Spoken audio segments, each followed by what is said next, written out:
If I only had 20 minutes to head into a thrift store and grab inventory, these are the sections that I'd check first. Well, my name is LeeMeier. I've sold thousands of clothing items online over the years, have made over 100,000 net profit doing this, and I get to help other resellers make bigger profits, faster sales, and build more consistent income. Today, I'm taking you on a real thrift trip and showing you the sections that I check when I want consistent inventory and I don't have a lot of time.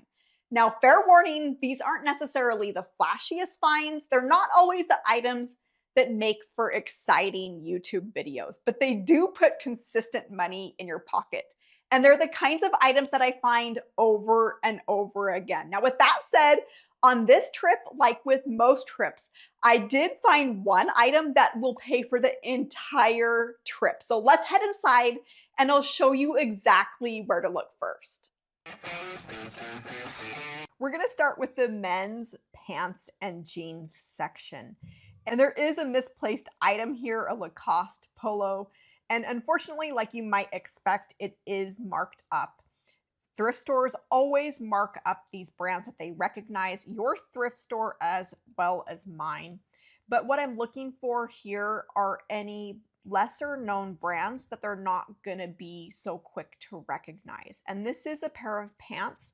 These are a workwear fire rated pair of pants, and they're from the brand Workrite. On the back of these pants, you're going to see the fire rating and some different numbers associated with that. That's a really quick way to be able to identify those as a fire rated pair of pants. The comps on these are coming in at around $25 to $50 depending on the size, and these are a bigger size, so they should go towards that higher end. Also in this section, I come across another maybe lesser known brand, and this is from Prana. And I find that the Prana men's items sell really well. This actually sold before I was able to get this video edited. It was not marked up and it sold for $25 plus shipping within just a few minutes of getting it listed. And before heading over to the other side of pants, I noticed that they do have some shoes thrown on top of the rack in not the usual shoe place. And so I come across these Tray Torn, and I could totally be butchering the name of that brand.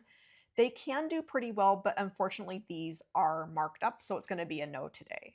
Head around to the other side of the pants and jeans. And with men's items, I don't worry so much about sourcing smaller sizes. With men's items, there's just less of them out there. It's not as saturated, so even the smaller sizes will still sell. And just a smidge of the way down the aisle, I come across these Adriano Goldschmied, is that how you say it?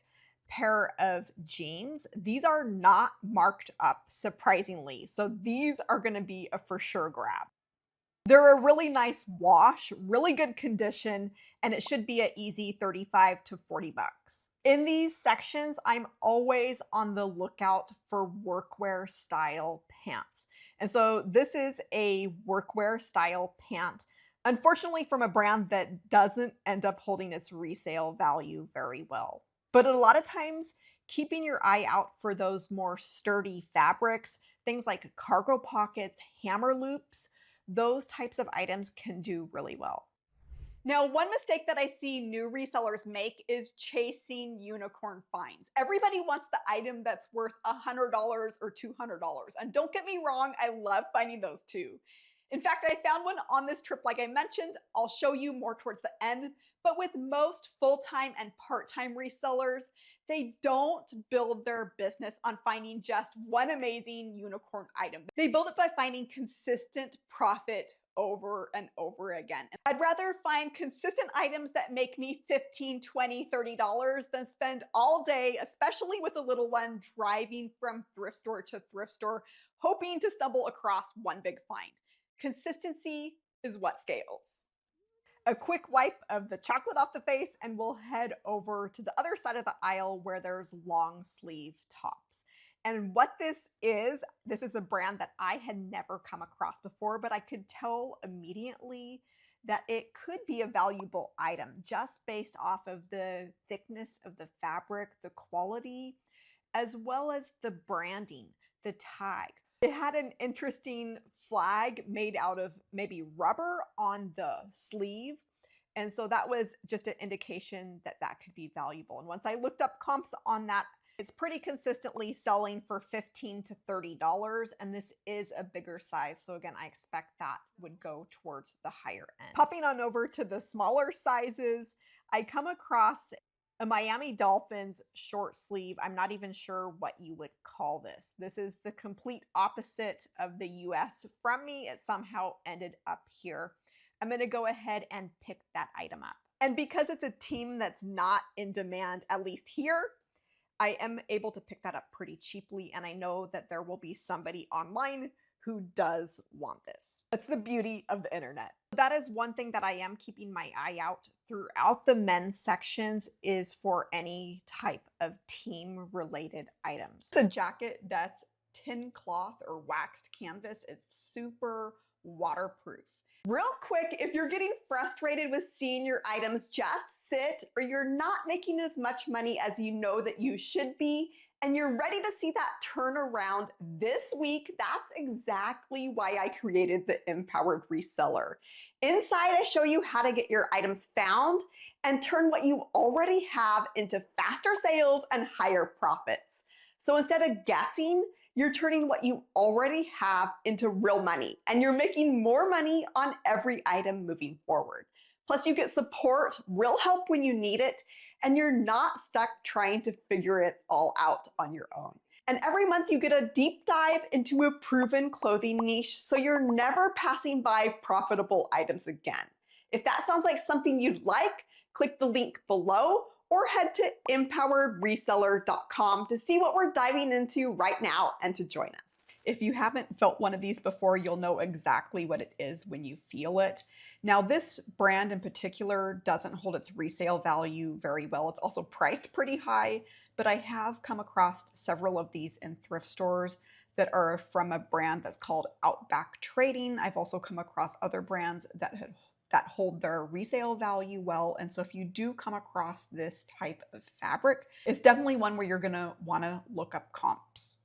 They've got a whole nother aisle of men's button-ups, and this is where things really start to heat up. There's a lot in here. This is a BKE button-up long sleeve shirt with that thick stitch. That is a great style. And I find that this brand, especially for their men's items and especially their button-up shirts and also their jeans, tend to perform pretty well. People really like these. Shoppers are loyal and they're looking for these items. And a little ways down the aisle, yet another BKE shirt in a similar style, except this one is a snap closure. I'm not sure if she approves. What do you think? And this is one that looks super interesting. It's a popover style men's top, and the brand tag looks to be Italian. Have not heard of this brand before. When I go and look it up though, I'm not finding a single other comp. And that's a good reminder that as you're sourcing, you're not taking a gamble. You are using data to know for sure that what you're sourcing will sell. Now, I know that trendy items can be great, but bills are usually paid by the basics. They're paid by things like workwear, larger sizes, quality materials, things like outdoor clothing and golf apparel. These categories aren't always exciting, but they're often the items that sell consistently month in and month out, year after year. And this shirt caught my eye because it does have a USA logo on it and the flag there. It's from a brand that I'm not super familiar with called Mizzen plus Maine, or Mizzen and Maine. And these look like they're comping out pretty consistently from about $15 on the low end to about $40 on the upper end. And here's another one of those Mizzen and Maine men's button-up shirts. Remember, if you find one, there's a really good chance that you'll find another one that was probably donated at the same time by the same person. Should be another easy $25-ish sale. Definitely something to be dancing about. And it's kind of one thing after another in this aisle. This is a Columbia long sleeve shirt. Now, I'm not super crazy about the Columbia brand, but I have found that these style of shirts do really well. This is a super lightweight. A really good keyword for this is fishing. This is their titanium line. It does also have breathable vents. there on the back. It does have a little bit of a mesh fabric going on here, but this should make an easy $20 to $25 flip for this item, especially because of that color. It's a little less common out there. Now, one reason that I spend so much time in men's sections is because of competition. A lot of resellers naturally gravitate towards women's clothes because there's simply more of it. But that also means that women's resale can be more saturated. Just check out any platform. But the men's sections are what actually get overlooked. The selection's smaller, but so is the competition. And that's one of the reasons that I am able to consistently find inventory in these sections that I know that they're gonna sell. The short sleeve men's section, I pretty much just go through super quickly. Short sleeve in general will usually sell for quite a bit less than long sleeve, so I don't normally spend too much time. If I've got only a limited amount of time, I'll just limit myself to those long sleeve and then completely skip this section. And today, I don't find anything. The men's short section, however, is another story. And this is one that is very quickly to get through. I usually skip past all of just like the elastic waist athletic shorts and go for more flat front style shorts. And so I am on this trip able to pick up a couple of pairs of large size Under Armour golf style shorts is what I'm gonna label them as in the title. One pair is a printed kind of geometric design on a black background, and another is this green pair. Both larger sizes, and these both should sell for an easy 20 bucks. All right, so she's about done here, but I can't help myself.